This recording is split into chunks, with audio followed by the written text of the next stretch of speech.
begin by acknowledging the traditional owners of the land on which we meet today. We'd also like to pay our respects to elders, past and present, and extend the respect to all Aboriginal people. I'd like now to invite Councillor Patricia White to welcome and open our Christmas session.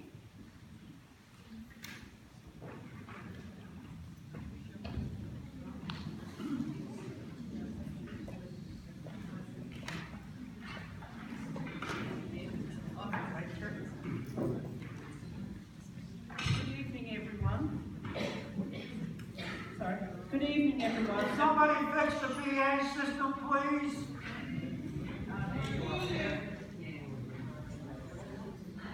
Is that better? Yeah. Good evening. Louder? Right. Good evening, everyone, and welcome tonight to talk about this very important topic about the Princes Highway and JB Road intersection. And I no doubt think with the number of people are here, you've all had problems or experienced problems with it. So I'd like to welcome the people who are going to speak here tonight. So I'll start with the Honourable Shelley Hancock, Member for South Coast, Gareth Ward, Member for Kiama, and I've been just recently told that JB Road is actually in his seat. Not South Coast. I'd like to welcome Ryan Clark, MLA. He's the Shadow Minister for the Illawarra and the Shadow Treasurer. I'd like to welcome Joanna Gash, who's here representing Sudmallis, who can't be with us. I'd like to welcome Fiona Phillips, who is the endorsed Labor candidate for Gilmore.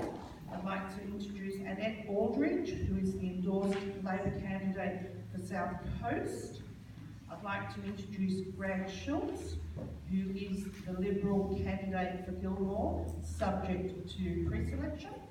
I'd like to welcome the Mayor, Findley.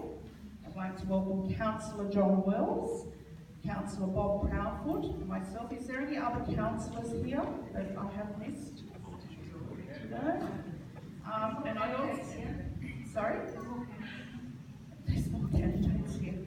Oh, sorry, I didn't recognise Carmel. So Carmel, it's Tibbets, isn't it? She's, oh, sorry. And she's the Greens candidate for Gilmore. Is there any Greens candidates for state election? Yep. Yep, Kim Stevenson, so for South Coast, the Greens candidate. And I'd also like to welcome Gemma Tribe, who is the chair of Shoalhaven Business Chamber. And I'm pretty sure I've got everybody from that. There's nobody else here. I'd also like to welcome the business owners that are here that have problems, and the bus operators and the freight transport operators who also have difficulties with that intersection. So I'll hand you back now to Bruce and we'll get on with the agenda.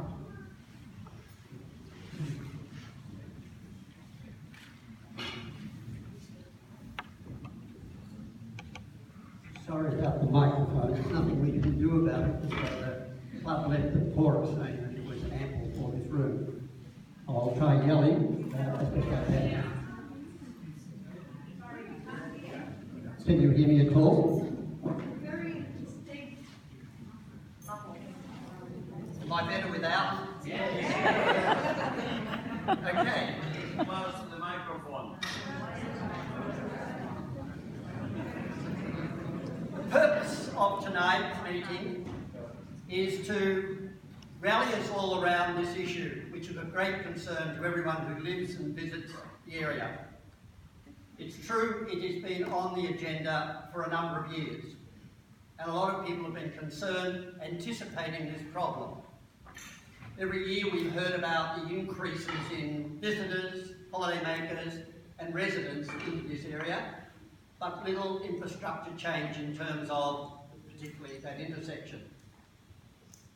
A group of us got together a few weeks ago, the chairs of the various CCBs in this area, and we put together, with the help of a number of residents, a statement which we'd like to share with you tonight, with the PowerPoint projection as well as a commentary that I'll add to it. We've augmented it just recently with interviews that have been done on by Elizabeth Tooley and Win News' footage to make the point quite clear. This is what we believe we are talking about tonight. And part of our purpose is to look for affirmation from you that we are talking the right way. On the tables, you have two things: a petition, and many of you may be aware that we have also started a Facebook petition where we're calling on the state government to speed up the action, if you like, on this particular issue. As I speak to you now, we're approaching 500 clicks already on the online petition. And on the tables you have paper petition which you can sign on and leave on the table, and we'll pick them up later in the night. There's also pages there for you to write suggestions, ideas, comments on. Obviously, at a meeting like this, only a few of you will have an opportunity to have a say. And yet I'm sure everyone in the room has got a story or something that they'd like to make sure was on the ongoing agenda. We at Vincentia Madams want to capture that. That's what we're on about, is sweeping in all the knowledge that exists in the community.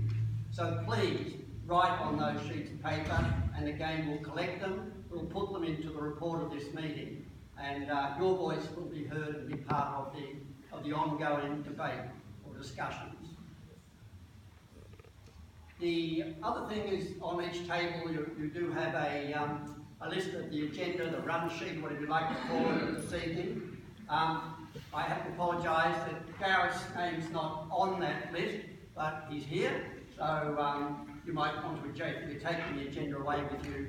Write Gareth in up there at the top so that you have a memory of the fact that he was here, and you don't accuse him of anything else at some later stage, but all of our memories get in the slack. Okay, let me start off then and read to you the community statement that was put together to try and bring together in a nutshell what it is that we're concerned about and why. So we started with three questions. Who created the heightened traffic risk for the Bay and Basin residents and visitors? Who will accept responsibility for ameliorating the increasing severity of the risk to us all? What, when and by whom will actions be taken to eliminate this Russian roulette road commuters play every time that they use the Jervis Bay Princes Highway intersection? These questions, we believe, represent the voices of thousands who are exposed to the escalating risk from road trauma at this intersection. Road trauma doesn't mean a crash. There are many, many near crashes, and they traumatise, perhaps not as much, but very significantly.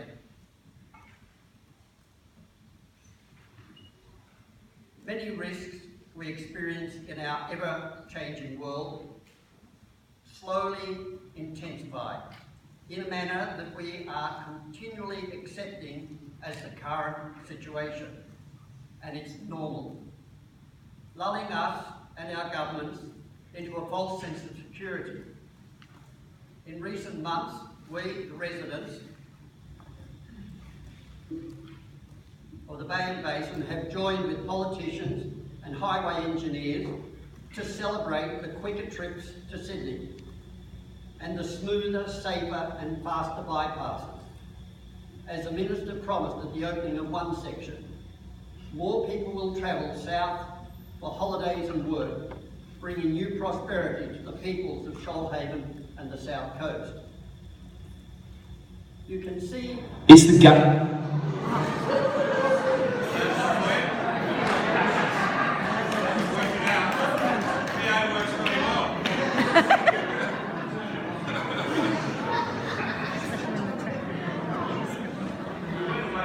Gateway to Jervis Bay, one of the most notorious intersections on the south coast. Sydney is now so much closer. The increase in traffic has been phenomenal. Princes Highway upgrades north of Nowra have created congestion issues at the Jervis Bay Road turn-off, with motorists queuing for up to 45 minutes just to get back on the highway. There are also safety concerns, with some drivers blatantly ignoring the stop sign before turning right.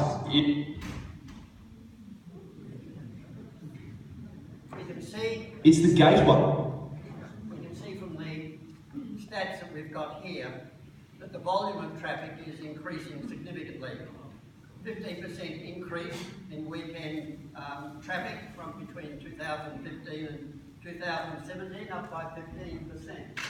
36% increase in traffic from 2007 to 2017.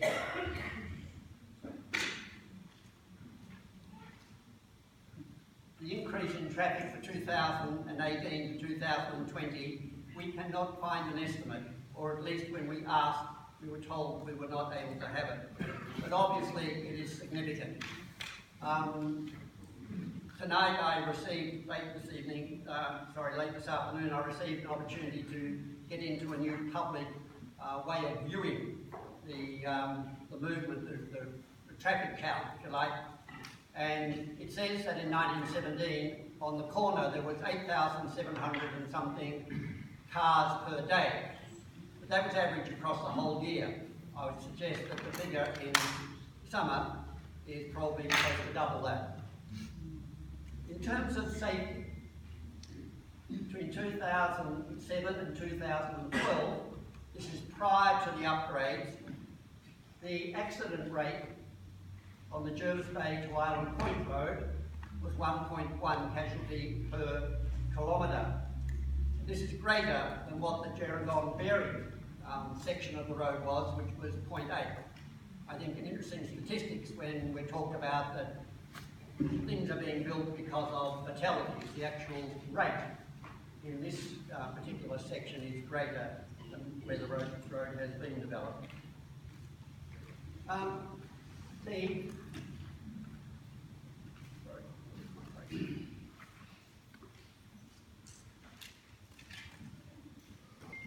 So the junction is the closest entrance to the highway to access regional services based in Nowra, health, medical facilities, local and state government services, economic and financial services, shopping, higher education.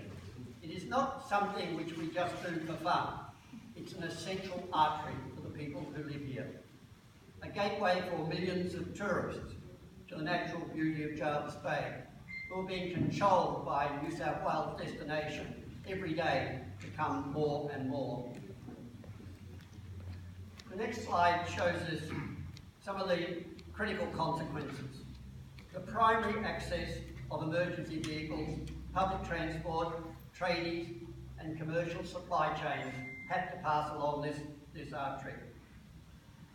It is also, and let's hope we don't have to use it for this purpose, our primary access if we need to escape natural disasters. In the coming months, the intersection will be accessed at a rate or by 17,000 residents and 15,000 visitors whenever they seek to go outside the Bay and Basin area. Apparently, it was no one's responsibility amongst the planners or decision makers to identify concerns about the serious unintended consequences of upstream improvements. These consequences to the Bay and Basin include communities to the east of the Princes Highway being locked in by the volume of traffic and treacherous access points. And here I recognise there are many people who use the Island Point Road in the audience tonight, and we incorporate them in these concerns. Economic viability of people and small businesses being stifled by access delays and uncertainty. Dislocation of the movement of personnel to the operation of HMAS Cresswell and HMAS Alldrick. Uncertainty in the minds of high momentum transport drivers seeing the hesitant behaviour of traffic entering into the highway from Jervis Bay Road. Stress on public and school bus drivers meeting timetables and being responsible for their very precious cargoes. Isolation of elder drivers, fearful of navigating the congested intersection safely. This is probably the most rapidly growing area. According to informants that I received, or information I received from coastal waters, the number of people who live there, who have cars, who are travelling now to Nowra has decreased considerably, putting demands on other services to get them into their health checks or whatever else it might be.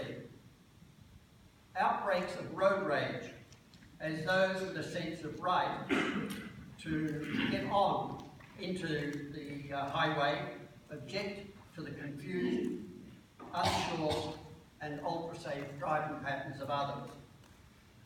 Many people using unsafe rat runs as they choose unregulated entrances to the highway to avoid the long queues of the Jervis Bay intersection. Traffic merging into high-speed northern lanes where through traffic has just been told or informed of highway duplication and higher speed limits.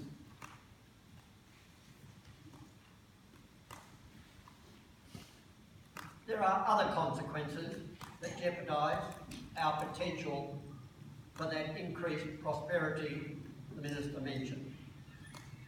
We are rather creating a lot of potential for road trauma. The greatest threat to all is the reality that every day the risk is escalating. Even as these new upstream highway improvements and further plans for bypasses are being started, and no authority is publicly addressing our issue.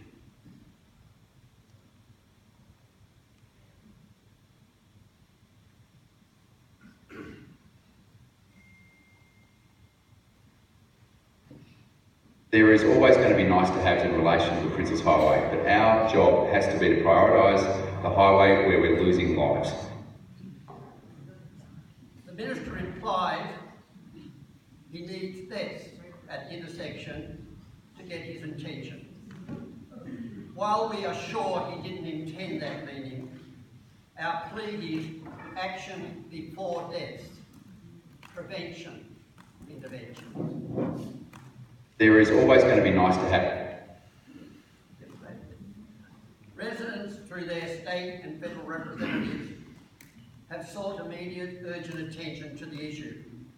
Shoalhaven City Council unanimously passed a motion calling for action that has moved at a snail's pace through state government and Roads and Maritime Department. It has moved. The federal government minister says it is a state government responsibility. The expectations of all commuters using the intersection are the need of all road users to safe and efficient passage at the intersection and its need be recognised.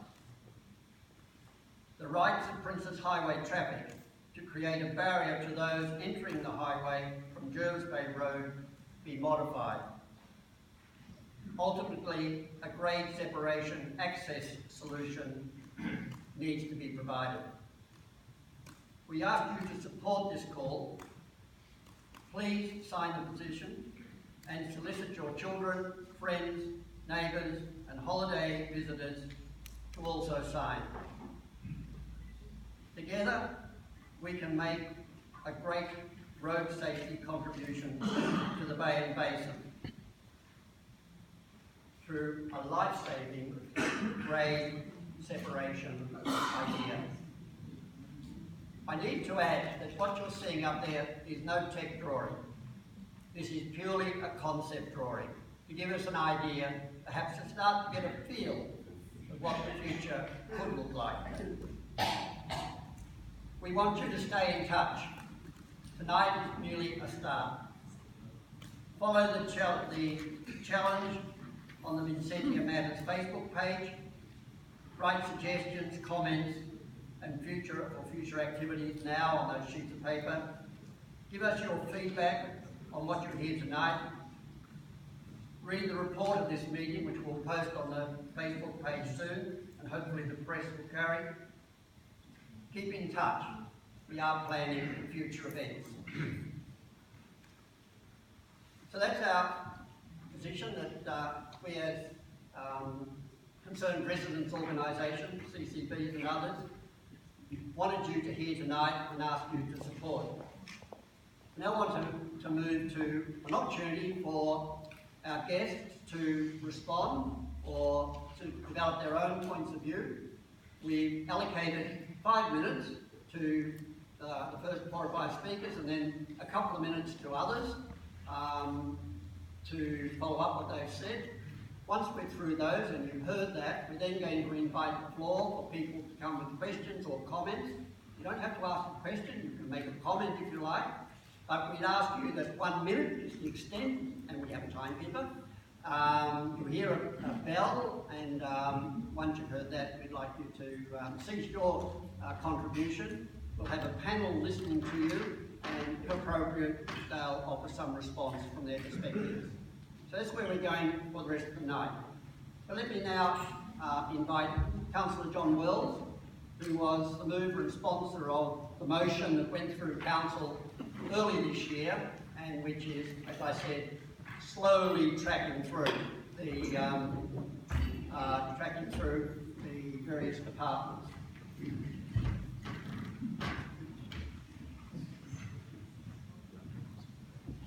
Thank you very much, Bruce. My opening remarks this evening will be directed towards Shelley and Gareth. To you both, I say congratulations and well done in convincing your government to spend nearly $1.5 billion upgrading the Princes Highway from Mount Pleasant to Bomaderry, for securing up $500 million for the Albion Park bypass, and for your commitment to the anticipated third bridge river crossing from Shoalhaven River. Great stuff. Quicker and safer travel, with reduction in accidents, significant growth in tourism visitation. All good outcomes for the economy and employment. However, the work's done today haven't helped the problem we have come to discuss tonight, and that is the problem of the Jervis Bay Road Princes Highway intersection. Some might indeed argue that the highway upgrades might have actually exacerbated things, made things worse. At this location, we get more traffic here much quicker, and therefore more still needs to be done. I want you to leave this meeting tonight that even though I'm a Ward 1 councillor living in Canberra, I have great interest and care for this area. Personally, I rate this place as one of the most beautiful places in the world. But last January I made the dreadful mistake of bringing my family down here for lunch and a swim on a hot summer's day. I loved every minute of the experience until it came to getting out of the place. Then we sat in a line of traffic a kilometre long for over 45 minutes and suffered, like many other motorists, the frustration and disappointment of not being able to access the way home. And for that reason, and understanding how thousands of others must feel in the same situation, I put forward a notice of motion to Council in February to push for a grade separated intersection at JB Road turn-off, a notice of motion which Council unanimously supported. But I guess the pattern of human settlement along the south coast has not unnaturally resulted in development of numerous coastal towns and villages, most of which have a generally east-west access road to the Princes Highway spine. As a result of that pattern of human settlement, we have situations of Bowlong Road, Calendar Street, Forest Road, Jervis Bay Road, Island Point Road, Sussex Inlet Road, Benlock Road and several others. Some of these intersections are signalised, some are not. I know that where we have new highway, from Kiama to Berry and soon to be Bomaderry, there are grade separated exits everywhere. 2 for Gerringong and Taroa, a grade separated exit for Tooledgua Foxground, Kendall's Lane, Berry has 2 grade separations, Cofields Lane. Some of these grade separations service very low household population and numbers. With the growing urban expansion of the Bay and Basin area, with developments like Bayswood, Morrowing Heights, and developments around the Crossroad precinct, traffic loadings for JB Road and Island Point Road are growing. The population of the area was already just exceeded 22,000 and it's heading to a population of around 25,000 by 2040. Add to this the booming tourism industry, promoted largely through highly effective marketing and reduced travel times to the region from Sydney, has now created significant traffic problems at the very point where the 2 lanes reduced down to 1 and where we have a major intersection. Tourism visitation to the Shoalhaven increased 12.5% year on year for year 17-18. That was 3.4 million visitors in that year. This year it'll go to 3.8. The year after that it'll be 4.2. In 2023 we'll be approaching 5 million visitors a year. So when 22,000 residents become 60,000 residents and visitors in the Bay and Basin area, the JB Road intersection gets ugly. One could describe it as a chronic traffic problem combined with increased accident risk, very poor transport economics, inefficient energy consumption, and massive human frustration. This is the perverse sort of irony which arises from spending hundreds of billions of dollars improving traffic volumes, and reducing travel times north-south, and it all comes to a grinding halt at JB Road. The solution to the problem is a grade separated intersection, and I know there are very many complexities around that issue which I'll allow other speakers to elaborate on. I note, however, that the Shaolin Temple had proceeded as originally planned. The New South Wales State Government, including the RMS, were insisting that the developer provide for a grade separated solution for the Forest Road intersection. What's good for the goose is good for the gander, and I think we need some consistency across the treatment of these intersections up and down the highway. In my view, one of the best next investments would be to decongest the JB Road Princess Highway intersection by firstly creating a grade separated intersection, and secondly continuing the dual southbound lane from JB Road to at least the Log Cabin and preferably down to and beyond Island Point Road. I hope that tonight's meeting will contribute to that outcome. Thank you.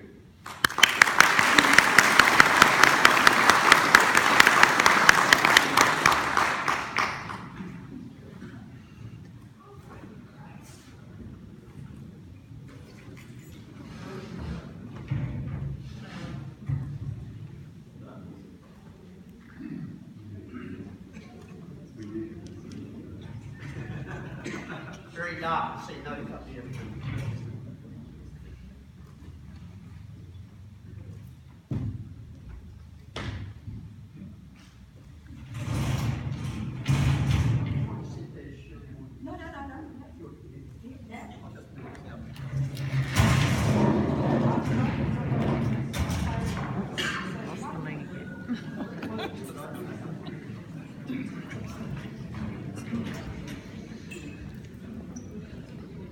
Is this microphone working at all? Yes. Okay, because I don't know if I have voice.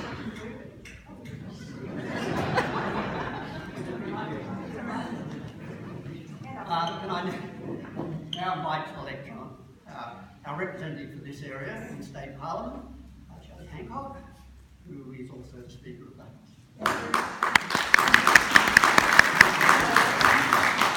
Thank you everybody for coming out on a dreadful night. Nice to see the rain though, so it's been a glorious day as far as that is concerned. Welcome my parliamentary colleagues. Firstly, Ryan, it's great to see you down this part of the world, so thank you for coming. and adding your consideration to this, because it'd be great to have a bipartisan approach on something like this.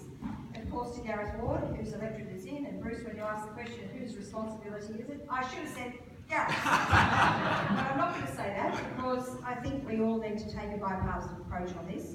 And the fact is, it is people in my electorate, that is in this electorate, that is in Vincentia and Huskisson, and all of the villages of the central Shoalhaven that are suffering the most. It's not in Gareth's electorate really that his constituents are suffering.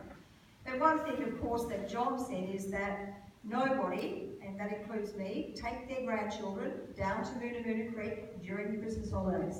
Nobody. And that's the place where I like to take them, because it's safe and beautiful, and we have a beautiful new Moona Creek bridge and cycleway, funded by the state government, of course. And I refuse to take them because I know what the queuing is like. So there is probably not anybody else in this room as frustrated as I am, not because I live in the area and have to get out every day, but frustrated because, Bruce, you're quite right, this has been snail's pace progress. Snail's pace progress. And even though we've made progress in a lot of areas, other areas, John, as identified by you, and thank you for that, those comments on where we have been upgrading the Princess Highway, we all know, if we live here, what that queuing is like. And it's now just about every weekend, and certainly all through Christmas and Easter, that it can be 45 minutes or longer to get onto the highway. But it's a little unfair to say what have the decision makers done, as if we haven't done anything. Of course, I've been aware of that, and of course I continue to have countless meetings with the RMS, with ministers, to say we have to fix this. We have to look at all options, we have to do the studies. And the one thing I've learned about being in Parliament is it is so frustrating, because you want something to happen at least 6 months. Give them 6 months to do the planning. But no, it's 12 months, it's 18 months, and we are still ploughing our way through the environmental studies and other studies on JB Road to come up with various options.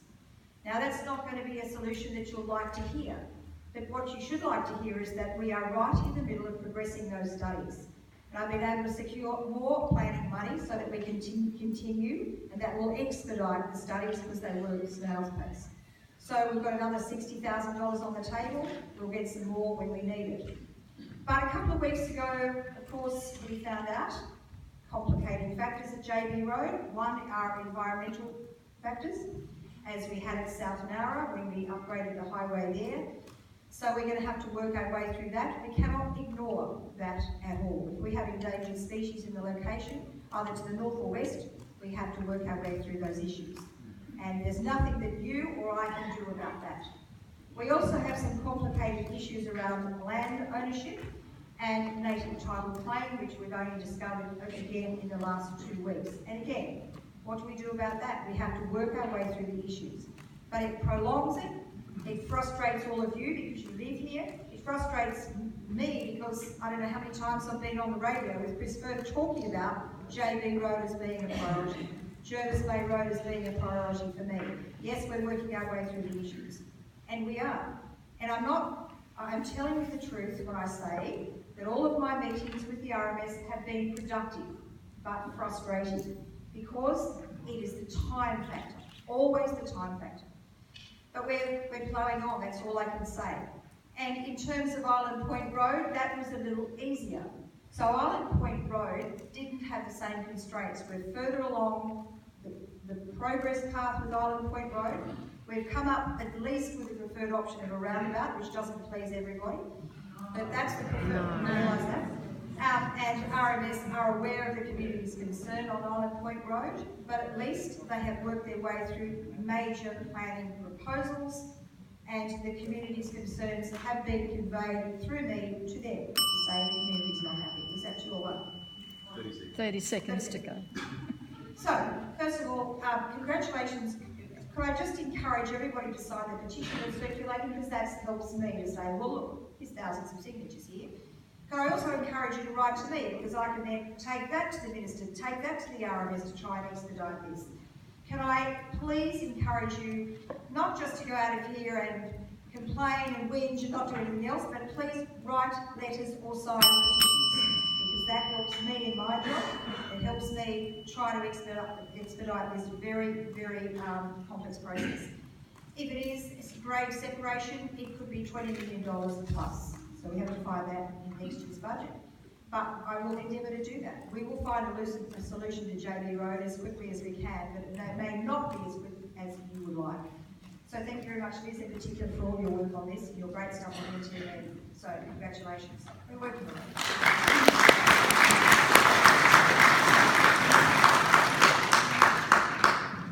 I think I have to say they're doing renovations, most of you know, and the dust is going to get people's throats before the night's out, I think.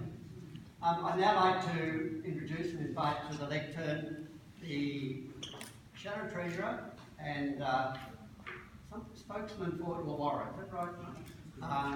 Ryan Park, who's come down from up there, his lectorate, to talk with us tonight and give us a perspective, as Shelley said. We want to be bipartisan, we want to get an understanding that the Parliament is behind us, not just a particular party. So it's an absolute pleasure to welcome tonight.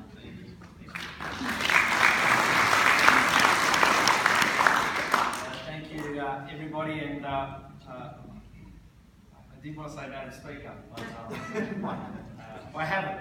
And to my parliamentary colleagues, Shelley and Gareth, thank you for giving me permission to come to the beautiful part of this world.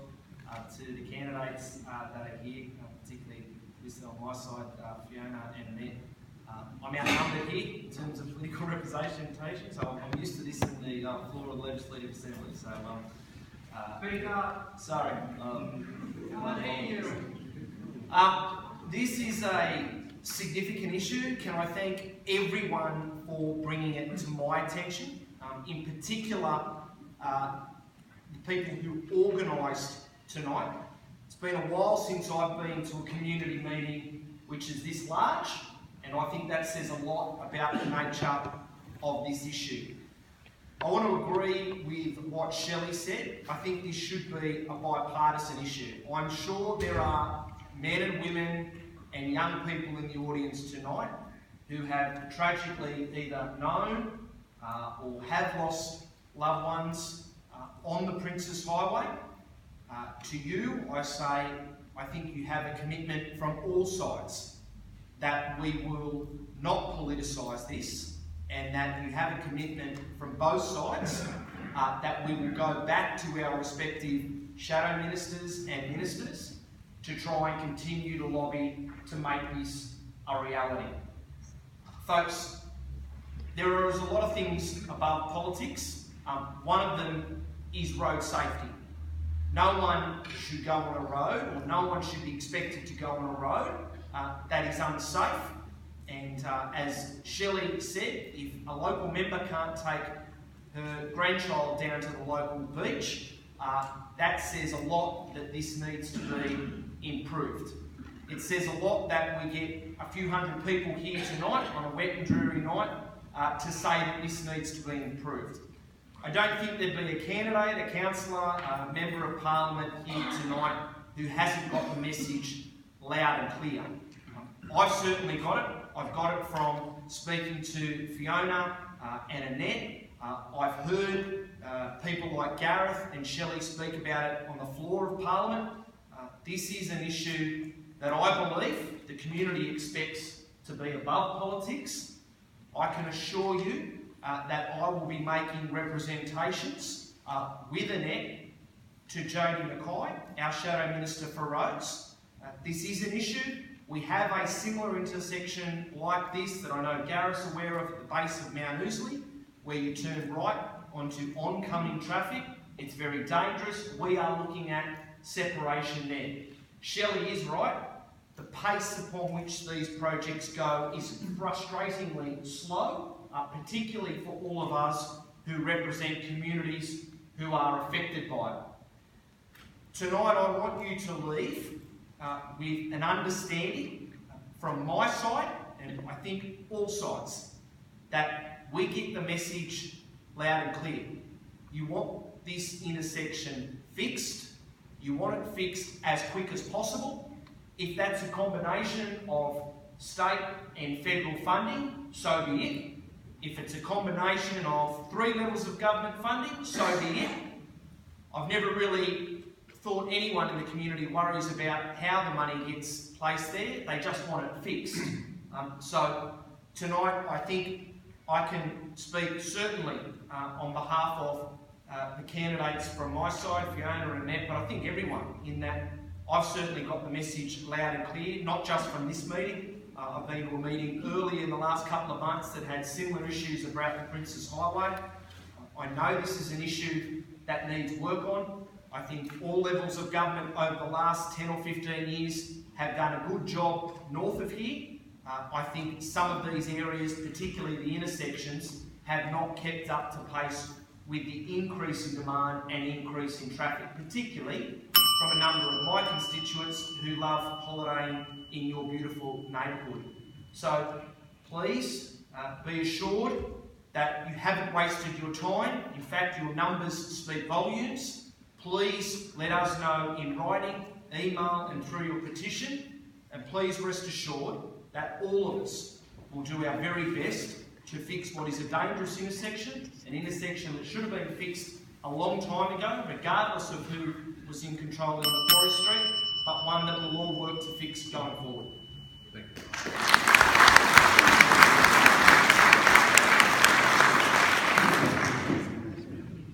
Many of you will be aware that our representative for Gilmore in the Federal Parliament, and Sudmallis, is on a study leave in New York, I think, at the moment.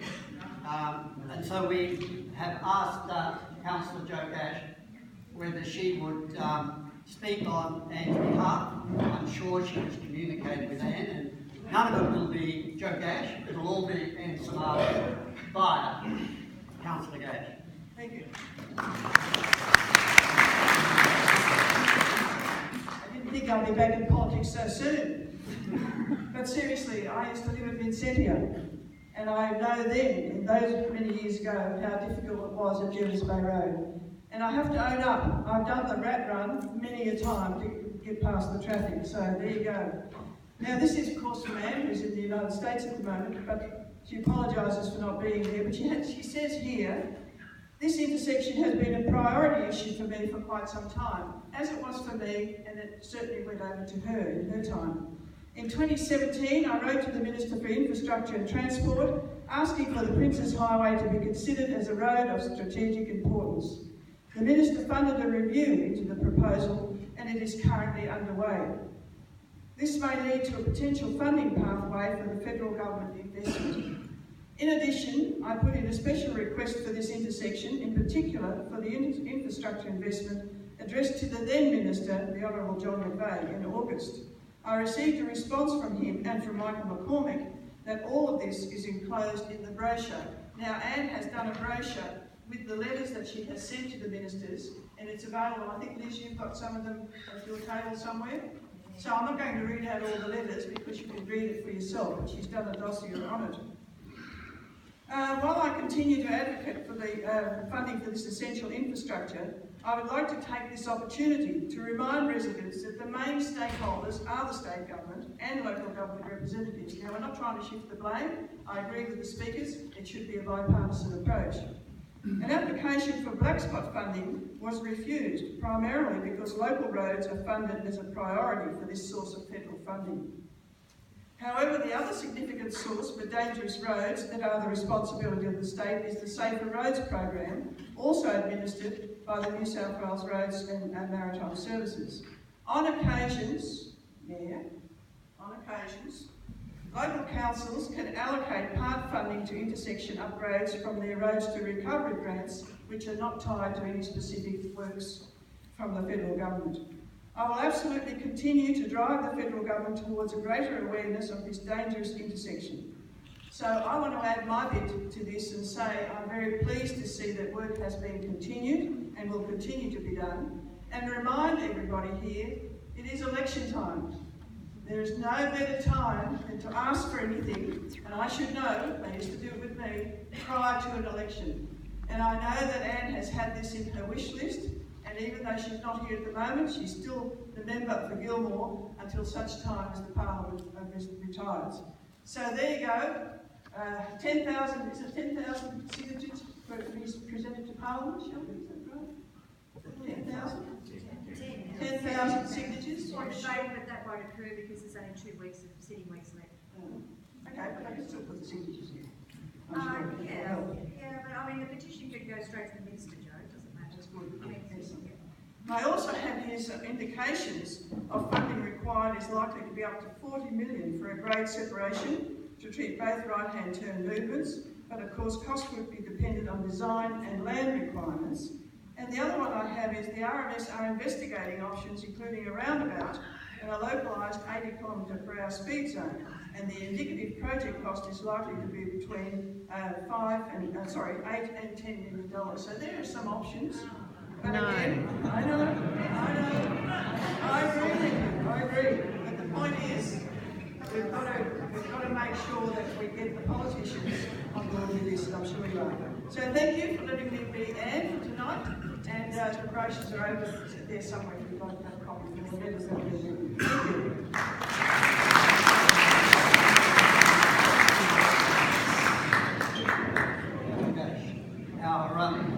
Our final speaker on this 5-minute segment is Gareth Ward, whose intersection, or where the intersection is. A member for the intersection, that's an extra way. That's right. So can you hear me without the microphone? I think that's better. Why don't we do it that way? Look, thank you very much, Bruce, for that introduction. Can I, of course, acknowledge my parliamentary colleague and friend, Shelley Hancock. The last time I was in this room was when Shelley Hancock was campaigning for a police station. Isn't it great it's going to be open towards the end of the year or next year? Well done, Shell. That's fantastic. Well done. Well done. And I know the people in the crowd are supporting you too. Good to see your support for that. Can I also acknowledge my great mate Ryan Park, the Shadow Minister for Illawarra, as well as councillors. Councillor John Wells is my local councillor. I'm still a resident of Bomaderry. I know that people say, have you moved up to Kiama? Well, Kiama is a very large electorate, but I'm still a resident of the Shoalhaven. I'm very proud that John Wells is my councillor. Can I, of course, acknowledge wonderful Mayor Annette, Findley, and thank you for your representations on this, as well as Patricia White, who is a very hard-working councillor, Joe Gash, a councillor, and of course, Councillor Bob Proudfoot, who I served on council with as well. Can I congratulate all of you for coming out tonight and making your views incredibly well known.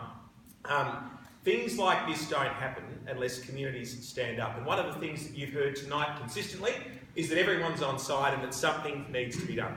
Now, I know that there's an election coming up, as Joe so eloquently put it, a little festival of democracy, if you will, with two state elections, a federal election coming up, and of course I acknowledge all the candidates here tonight. But all of that aside, people just want action. Now, Shelley touched on it. There is $60,000 that's being spent on planning to get the best result you possibly can. And having gone through so many roads projects, be it the Albion Park Rail bypass, which has started, the Berry bypass, which is now complete, Berry to Bomaderry, Gerringong, all of these in my electorate, can I tell you, friends, the roadworks does not stop with the Shoalhaven River. The roadworks does not stop with the Shoalhaven River, and Shelley and I are absolutely committed to making sure that we continue to work to see that work progress south, to make sure we have safer roads and better roads for our community, because we all live here. We want the best outcomes for you. Now, Shelley and I have called on the federal government to fund an 80-20 funding split. Might interest you to know the Pacific Highway has an 80-20 funding split. 80% Commonwealth, 20% state. Now, I don't know about you, but I want the same deal for the Princes Highway. If it's good enough for the Pacific Highway, don't you think it's good enough for the Princes Highway as well? And we'll continue to work on that because, as has been said quite eloquently by all speakers, this is beyond politics. This is about getting things done. I want to see that intersection improved. The people on this panel want to see the intersection improved. Most importantly, all of you want to see this intersection improved. So can I commit to you tonight, along with everybody here, that we will work together to make sure that you get the outcome you are seeking. I commend you for your advocacy and your hard work. These things don't happen. These investments just don't happen because right around the state, there are communities like yours that are wanting to improve road safety. They're wanting to make investments that change lives and save lives. And we've seen that further north. That's been terrific, but you've made it quite clear that that's exactly what you're seeking to achieve. And I want you to know that Shelley and I are in absolute lockstep to make sure that that occurs, and I'll be working with her, with your local council, and thank you again to the local councillors that put forward this motion, and hopefully with the federal government to make sure that every single person who has a chequebook, we can go after. Every single person that can play a part, we go after. To make sure we get the best outcome for you so that the road safety concerns that you rightly raised can be addressed. Now, Shelley's raised the obstacles. Look, whenever you're building major infrastructure, you've got to expect that you can't just add water. You've got to make sure you go through the process. There's got to be community consultation as well too. That's what you're doing here tonight. You should be commended for making sure that you speak with one loud, clear voice. So what I'll be looking forward to is seeing the plans come back from the RMS, the information that they provide, and making sure we put maximum pressure on the Humphrey Applebys of the world. We've all seen. Yes, Minister was a great documentary, not a comedy, can I tell you. And we'll be making sure that we put pressure on them to get the outcome you're looking for. So if you're looking for a commitment from all of us, you've got it. If you're looking for the understanding that there are issues here, you've got it. If you're looking for uniformity and unity on behalf of all the people that are here, regardless of whether they're local government, federal government, state government, Liberal, Labor, Sunday, Tomato Party, it doesn't matter. Everyone is on board to make sure that we fight to get the outcome you're looking for, and that's a safer, better Princes Highway.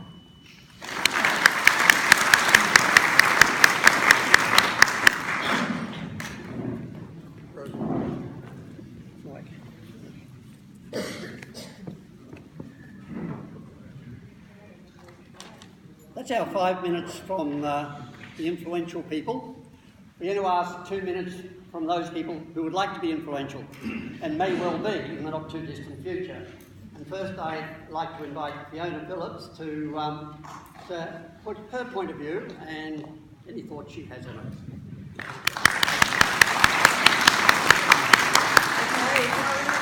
Look, it's good to be here tonight for such an important issue within our community. I really want to thank Vincentia Matters for pulling this massive event together in this groundswell within the community to get this project going.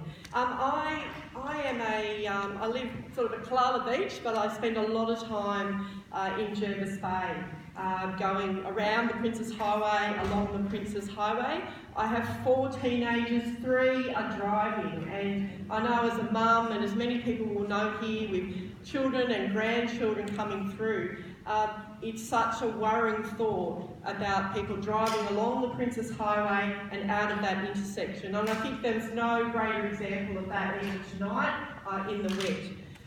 Look, I just want to say that I am absolutely determined we have to fix the Jervis Bay Road intersection and the Princes Highway. There is no doubt about that, absolutely none. So just like the other speakers, this is above politics, and we have to do it. We have to do it. And what I would say is, as a federal Labor candidate, I want to find federal funding for this project and for the Princes Highway.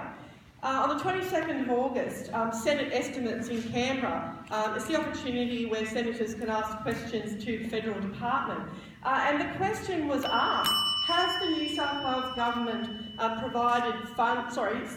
put in an application for funding for new projects along the Princes Highway, the Jervis Bay intersection south? And the answer was no. So there has been no application from the New South Wales government for federal funding. I've been talking with Anthony Albanese, the federal Shadow Minister for Infrastructure. We want to see the plans. We want to see the plans, and we want this fixed. And if I'm elected, I will fight tooth and nail to get this intersection fixed.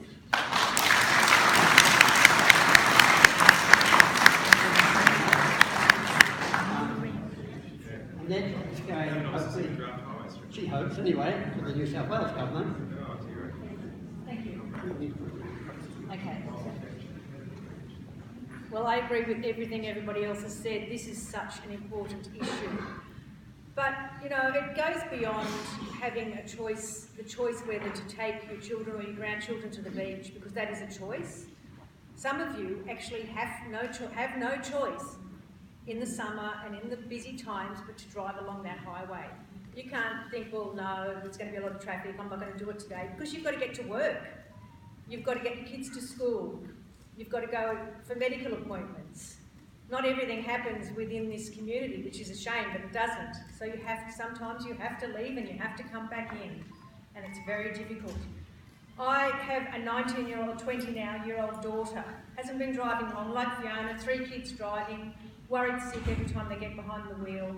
But my 20-year-old daughter, who's a university student at Wollongong, works for a catering company locally doing weddings. Now, those weddings can be anywhere, and let me tell you, when she has to come out here on a wet, crowded, busy weekend, I'm worried sick till she gets home. And sometimes I even drive her myself and then go back and pick her up because it is such a dangerous road. The Princes Highway all the way down south of Nowra is dangerous. And it's with the growing population, the growing number of people living in the area, plus the growing holiday population, it's becoming worse and worse and worse. Now, my daughter again, she went to school locally.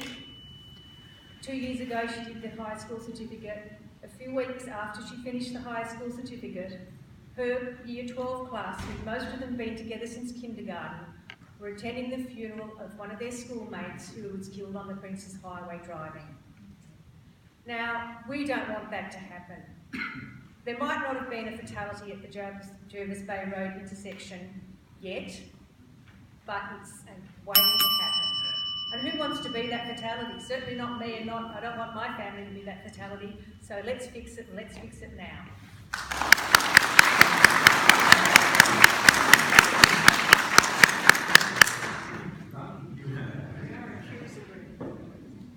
Thank you very much, Bruce. I'll probably put this aside. It's probably easy just to speak for the floor. Use the microphone, Grant. Use the microphone? All right.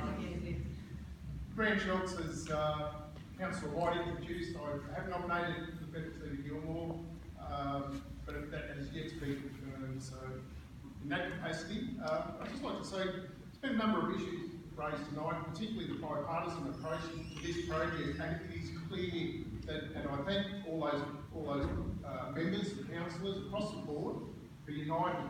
It is definitely a priority. My interest in the Princes Highway stemmed as part of the Fix It Now campaign. Long before I identified the Princes Highway, I live in Milton, so I do travel quite regularly up and down the coast.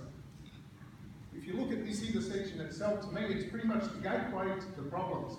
It's the most significant intersection as soon as we hit South Nowra. It is the #1 spot where the issues start, in my view.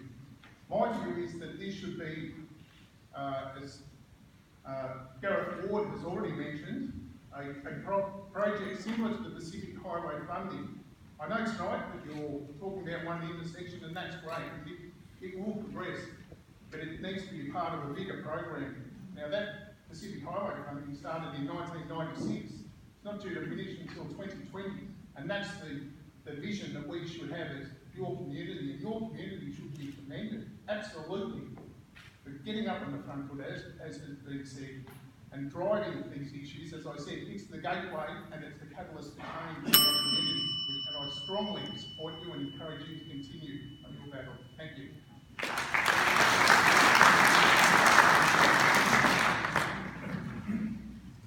Councillor White.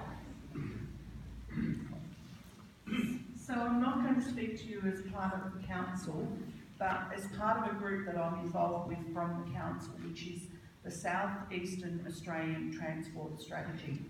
And that's councils from Wollongong all the way down the southeastern Australian coast, all the way through into Melbourne. Now we meet every 3 months, either in Victoria or New South Wales. We meet with the RMS at the table. We meet with the roads at the table. We meet with Transport New South Wales and Victoria. So we have had on our agenda for a long time the Princes Highway, and I'll congratulate Gareth for the work that's been done from the northern end, from Kiama down into Bonaderry, but we need to keep going.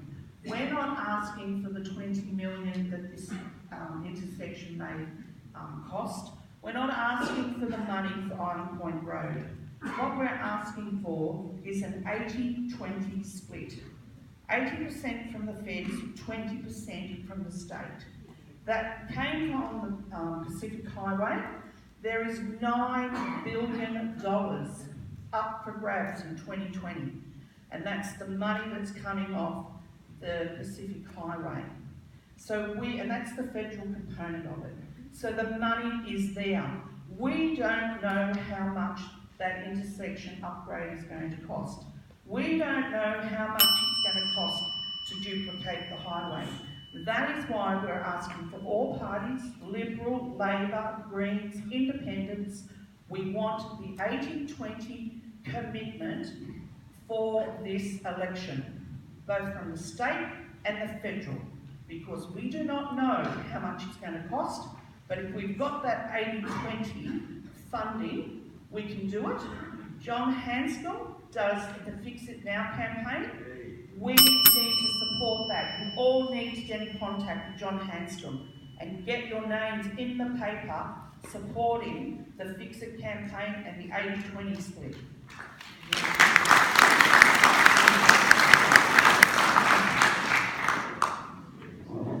Before I ask Amanda to sum up this section of speakers, I'm going to ask one of our members to read, Ross Powell, to read a couple of letters that were sent to us, not by politicians, but by people who represent motorists and represent bus companies.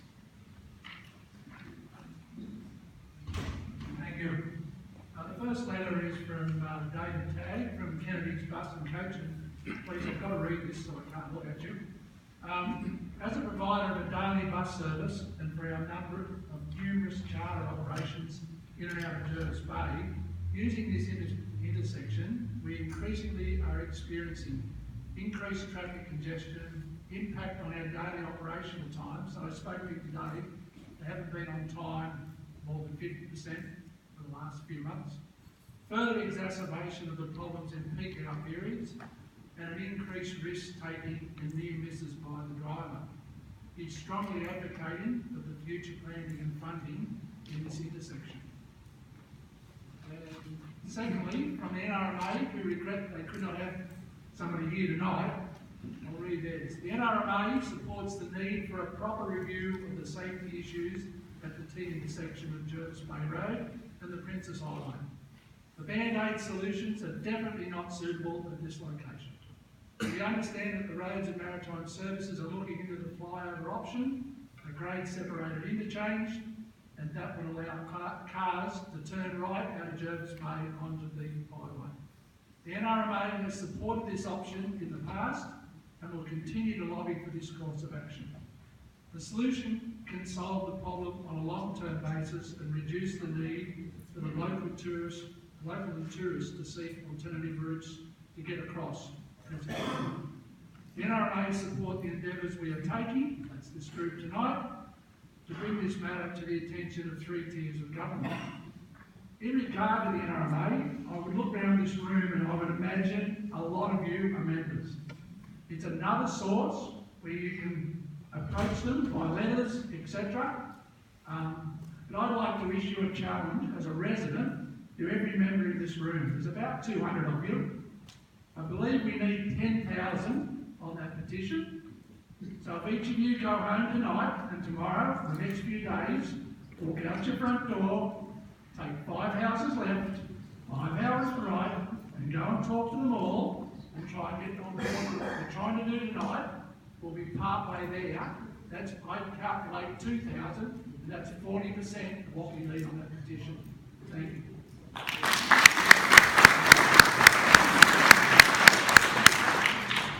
I'd now like to invite our Mayor of Shoalhaven, Amanda Vinay, to perhaps cast a pull it all together responsibility.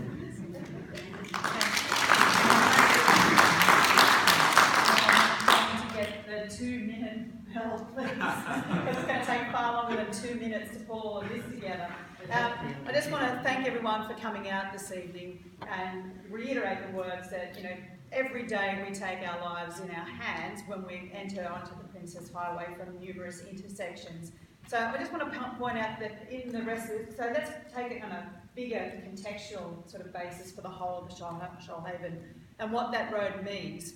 So Grant Schultz rightly pointed out that, you know, the Princess Highway does go all the way back down to the border, and that as we make the improvements those issues that we see around congestion bump down the highway to every other village as it goes. But what are the dangers and those issues around accidents cause?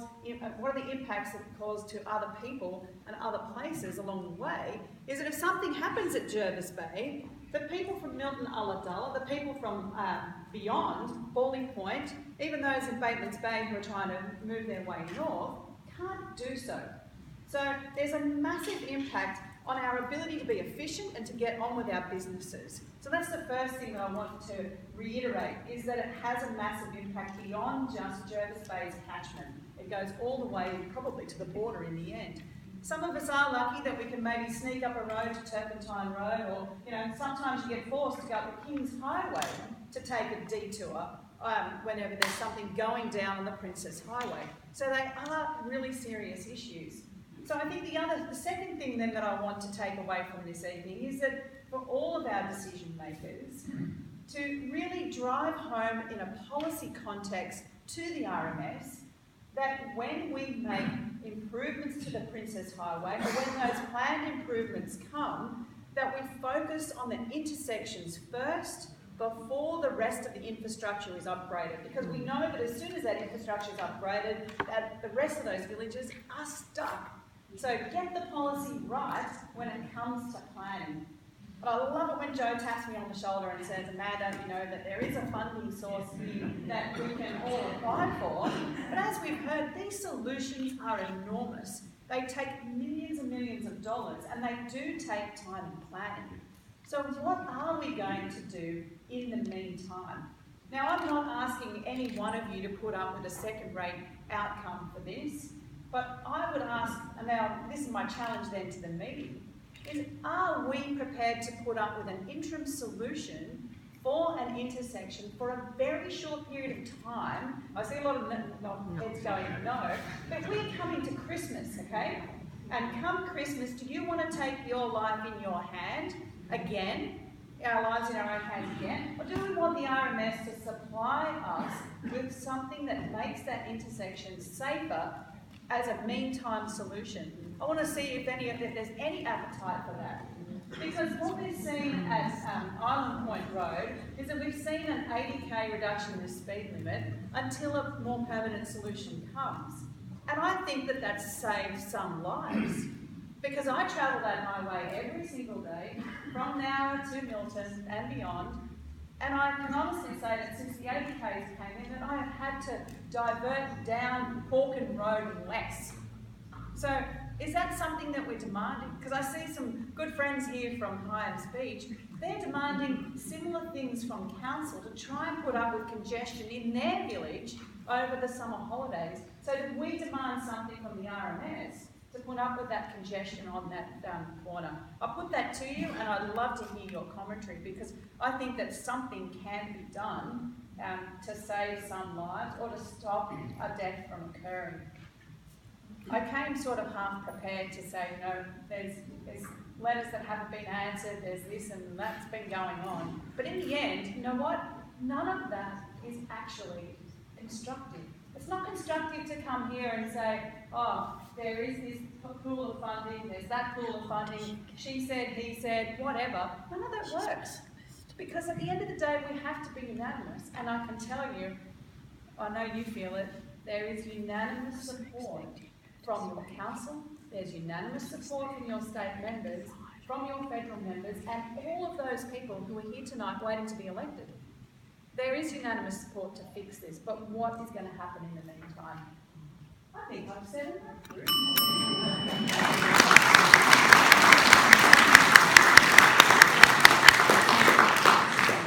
Thank you, Amanda, and thank you for stirring our pot and hopefully putting some energy in. We'd now like to give you a chance. You've been so patient, and I've felt the energy. And I'd like now to create the opportunity for anyone to ask a question, make a statement, make a comment, make a suggestion, whatever you think. I'd particularly like you to come down the front here, because it'll be easier, I think, if we make a little queue down here. And we'll keep going until we run out of time, which is around 9 o'clock or thereabouts. And I'm going to invite Amanda and Shelley and Gareth and Ryan, if they would sort of shuffle some chairs out there perhaps. And while I'm not expecting an answer to every comment, it will be a chance if something comes up that's new, and we could invite you to make a response. Just speak there.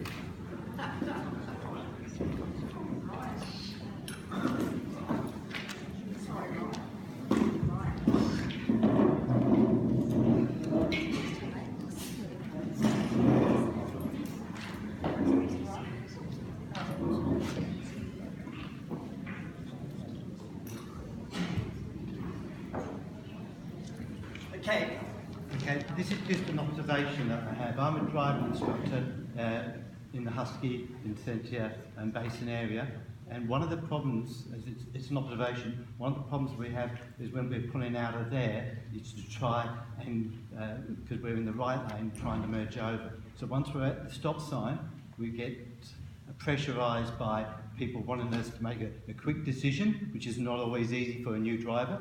We then pull out onto the highway, and students can only do 90, which is a big improvement since they only used to have to do 80.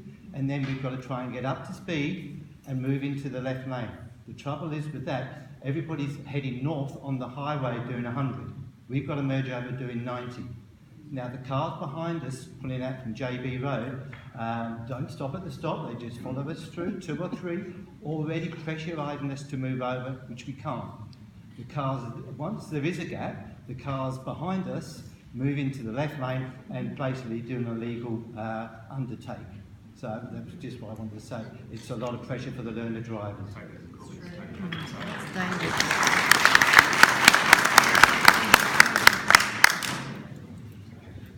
Thank you. And that's a reasonable comment, which I think would go along with Amanda's suggestion that we have an interim reduction in speed around that intersection.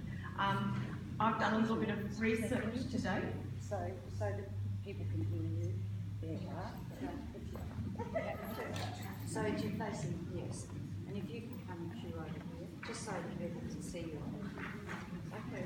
I'd like to say thank you to Liz. This is a really, really organised presentation and so on. It's been really excellent. I was looking at the population. It's predicted to increase by 25% almost by 2040, and that's an increase of about 45,000 people. So that's another issue. People are moving here from southwestern and parts of Sydney because it's so horrible living in Sydney, as we all know. People are living longer, so more people are coming here to live indefinitely, and why wouldn't they? It's so beautiful. I've been coming here since 1974 when my parents bought an old shack at Vincentia. I just wanted to point out that in September 1980, the bridge was opened, and then the East Street deviation in 1981, then the Bomaderry dual highway in 1993, the Tomarong bypass in 1995, the Myrtle Gully deviation in 1997, and the Mount Conjola redevelopment was done in the 2000s sometime, and the South Narrabri dual highway in 2014. That's over 40 years nearly. That's all that's happened in that part of the Shoalhaven LGA in nearly 40 years. And that's not very much, really, when you compare to what's happened north. When you see, as someone already mentioned, the massive bridges and overpasses for areas where I'd hate to see them covered with houses, but you have to ask the question, why have they built such massive overpasses, grade separations, whatever you like to call them, in areas where there are very few homes, and we're talking about millions of dollars with thousands of people to be helped and made safer. And even to the point of the bypass at Albion Park Rail, they've been bumper to bumper every day of the week. Why has Berry had such a priority? People were dying, Carl. So I would like to point out, though, that there are more people that can be serviced from fixing this deviation. And I also did a little tally. 20% only of the road south of the Shoalhaven in the LGA has been upgraded in that 4 years. That's pretty poor. And my question is, how do we prioritise what needs to be done? Don't say it's about people dying. I want to know... It is about people dying, Carmel. People died at Berry. Excuse me, I just want to know how can overpasses at Tyndall's Lane and Devitt's Marshall's Lane, which are huge cost, be prioritised over an intersection such as this, which is really unsafe. Really unsafe.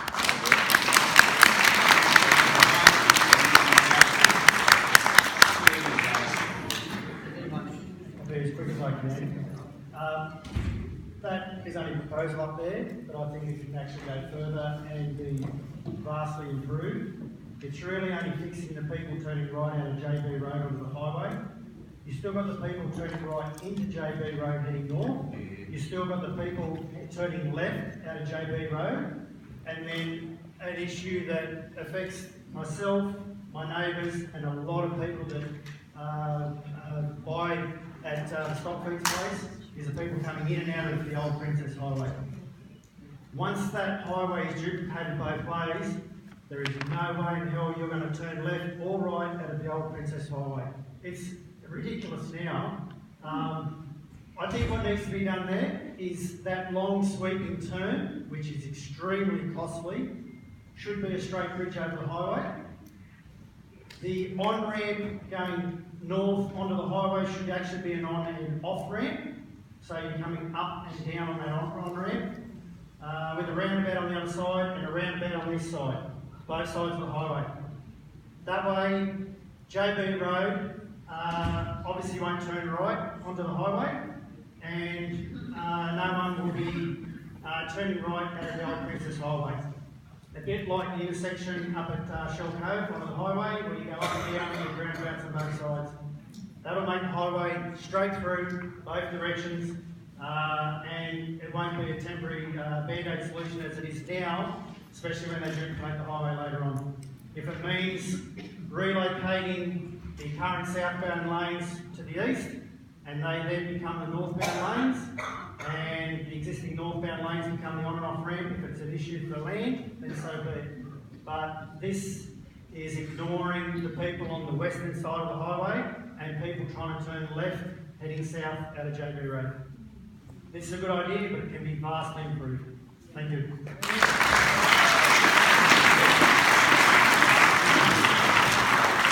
Can I just defend the artist? The artist would agree very much with what the questioner or the statement was just made, and I said, quickly, give me something, and that's all we got. I've just got one real quick statement. Whether it's dad's money or mum's money, it's still the taxpayers' money, so we shouldn't be arguing over which government's paying for this. Let's get it done. And I also think you need to be proactive, not reactive like the government has been. And also look, if you're going to do that intersection, what about duplicating or at least overtaking lanes on JB Road? Because all that's going to happen is you're going to turn onto there, and as we all know, driving down there you can never do the speed limit. There's always unsafe overtaking. We need to make sure that's done as well, because if more traffic's using this road, we need more traffic to actually, the intersection, we need more and safer roads through JB and all the rest of the way through. Yes. I don't know if you guys Thank you. I've been in the Shoalhaven for 40 years. 30 years on, we're still waiting for the Nowra Bridge. So I won't hold your breath about JB Road. However, we're looking for a solution. An overpass is going to cost a lot of money. Gerringong got it, I can't see JB Road getting it. However, I can't see any issue with not having traffic lights. There are 6 sets of traffic lights in a kilometre at Nowra in the CBD. You talk about Island Point Road, and I actually do travel. I now live at Coastal Waters, a retirement village, and we will be 500 people by next year. And Bayswood, the development there as well. I don't know who the developers of Bayswood is, but don't they have to contribute to roadworks? I agree with everything that John Wells says, but you want a solution for safety. And yes, there's been a lot of oldies that unfortunately tend to put their foot on the accelerator when they come to the end of JB Road instead of the brake, and they end up on the other side of the road. And I know people personally that have done that. So I think the most important thing is a solution. A solution now, not 20 years from now, when the tourist traffic to the JB is going to be 10 times what it is today. So I think the solution, be it temporary or a band-aid, but we have traffic lights right through the metropolitan area of Sydney that services many, many more traffic. Try the North Shore highway up there. Many, many more traffic than what we have. So I think traffic lights, and as for Island Point Road as well, that is a problem, and I can't see a roundabout working there. If you diverted the traffic to 80 kilometres from the Currarong turn-off to the JB Road and made them slow down instead of 100 k's, 80 k's coming into the JB Road, you had a set of traffic lights for people turning right, turning left or whatever, and the same with Island Point Road. But you have to decrease the traffic from 100 to at least 80. Thank you.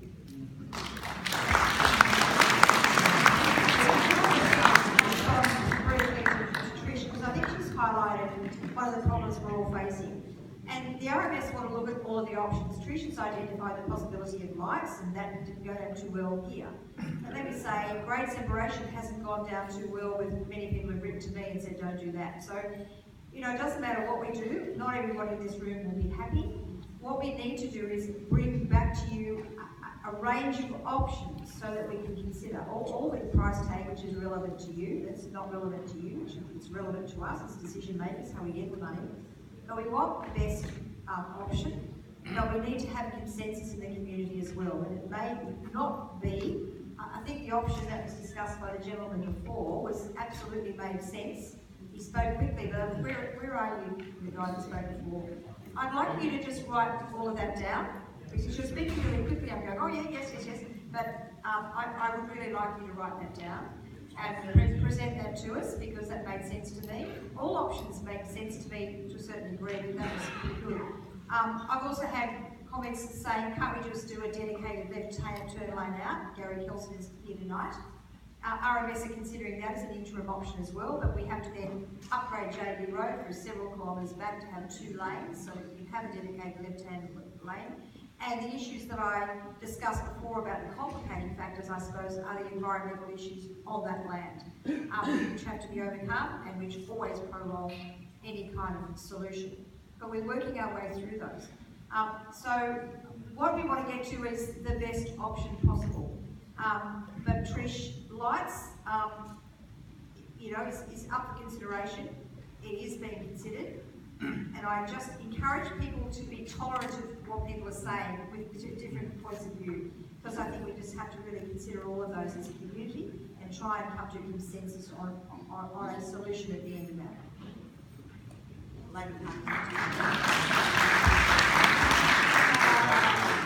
Joanna, agree with that?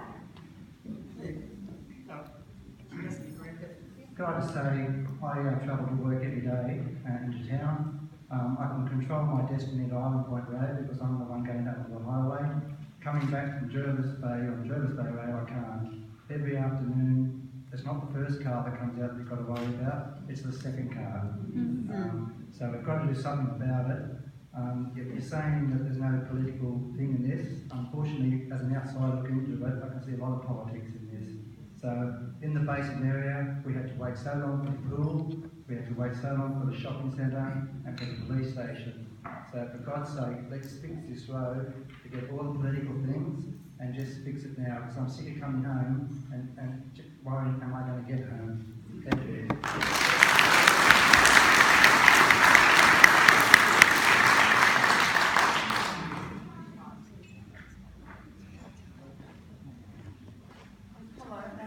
I really appreciate it.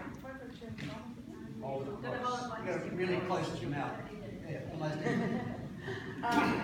Thank you for everyone coming and the apparent bipartisan approach we have to this. I have 2 things to say. First of all, I want to speak against having roundabouts.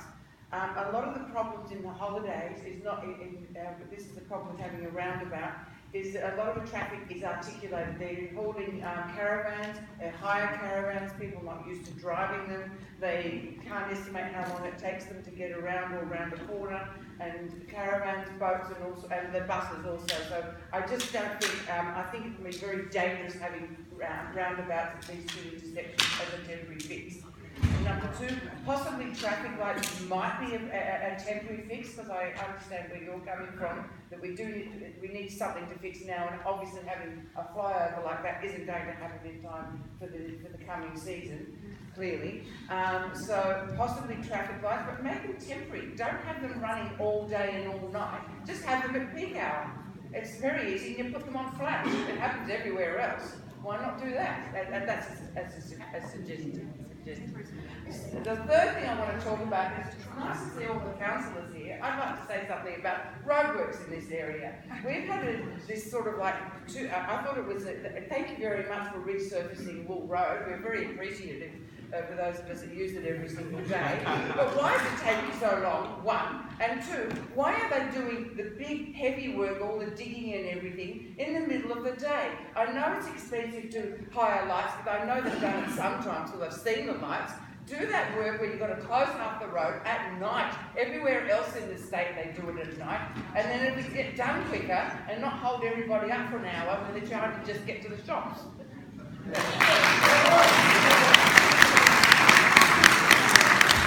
Thank you very much for those comments. Can I just respond to a few points? Firstly, I agree with you in relation to roundabouts. You'll note that on the upgrades in my lecture further north, we've avoided that, and quite for the reasons you've outlined. Anyone who's been to the northern suburbs of Cairns, for instance, where my father lives, you would know the amount of problems that are created through roundabouts. So I certainly agree with that. In relation to your second point with respect to lights, the RMS will consider a temporary solution, particularly in relation to the holiday period coming up to keep people safe.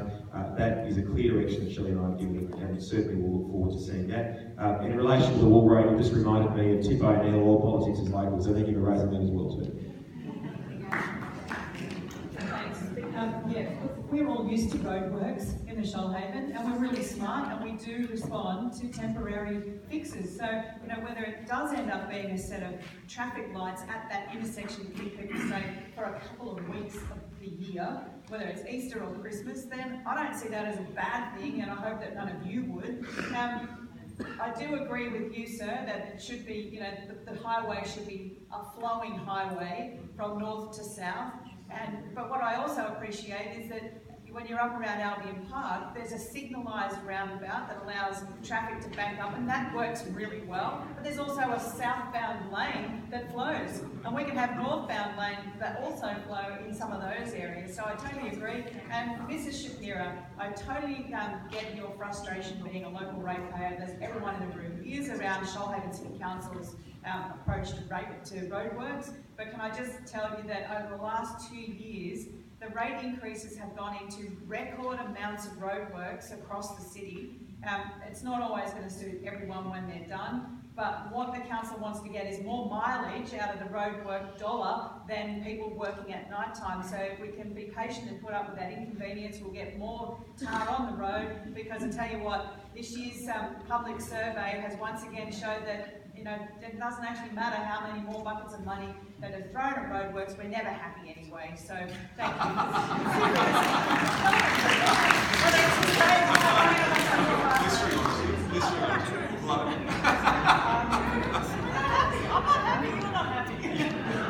I do agree with probably over the coming Christmas we do need something temporary, but experience tells me too that if we do something temporary like a roundabout, a stopgap temporary solution will only allow the powers to be an opportunity to stall and inhibit the process of a real long-term solution, and I'm really worried about that.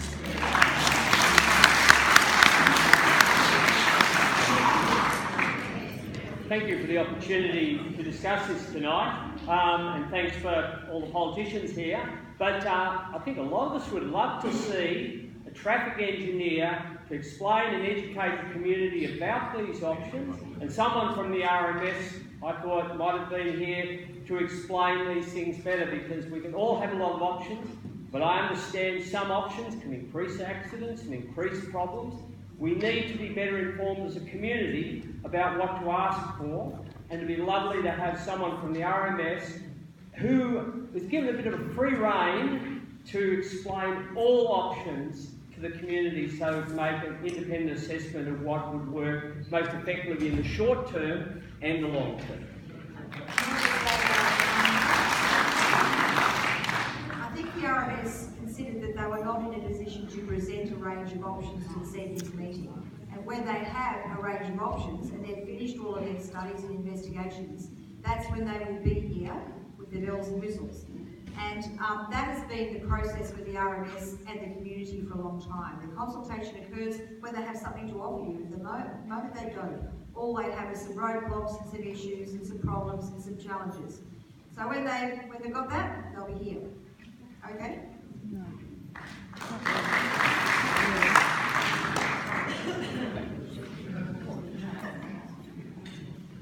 Thank you for all those questions we've had tonight. I can also take the opportunity that David gave me with that comment to mention the fact that yesterday we were able to meet with the council officers and talk about this whole of education and reforming, and we understood their position to keep it separate from a political night, if you like, as all officers are very keen not to mix their trade with politics, even though we are all agreement tonight. However, it's the intention of Vincentia Matters to have a meeting early next year and to invite people to, which would be an education about the separation idea and these sorts of activities. It was too late in the year to do it now, and we're still hoping there will be some temporary controls put in between now and Christmas. But we do guarantee you that there will be a education meeting, if I can call it that, early in the new year to take up exactly the point that David just made. I think we're just about done. People are staying ahead for the bar or home, I'm not sure which. So I'd like to take this opportunity now to invite Councillor Proudfoot to sort of bring the evening to a close and to thank all of you who are here on behalf of all of us. Thank you, Bruce. Thank you, ladies and gentlemen. First of all, congratulations to Vincentia Matters for putting this evening together. Big round of applause.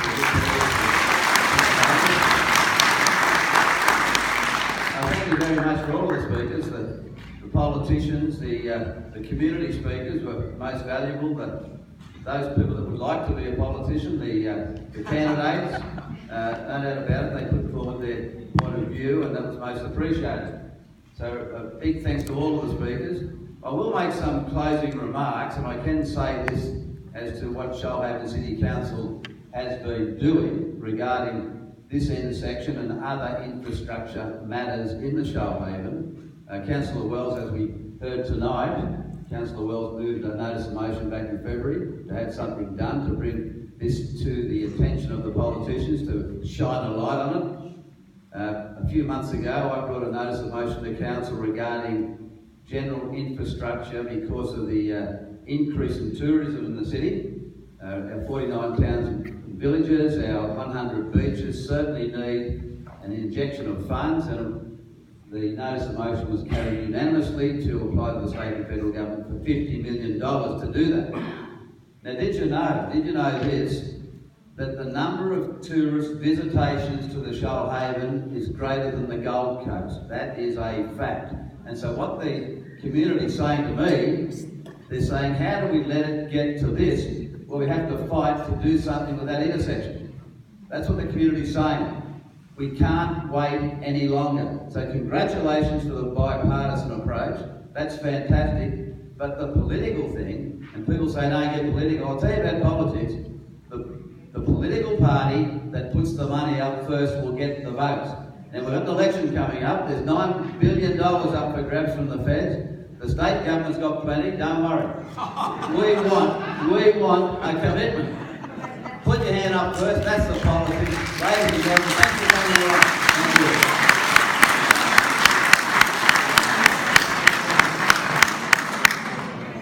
Thank you. Thank you everyone for your presence tonight. Keep in touch with us on the Facebook, follow us on that. We have a report of tonight's meeting up there in a couple of days. And we want you to fill in that petition. Leave your suggestions on the table and we'll pick those up in a few moments. Thank you all.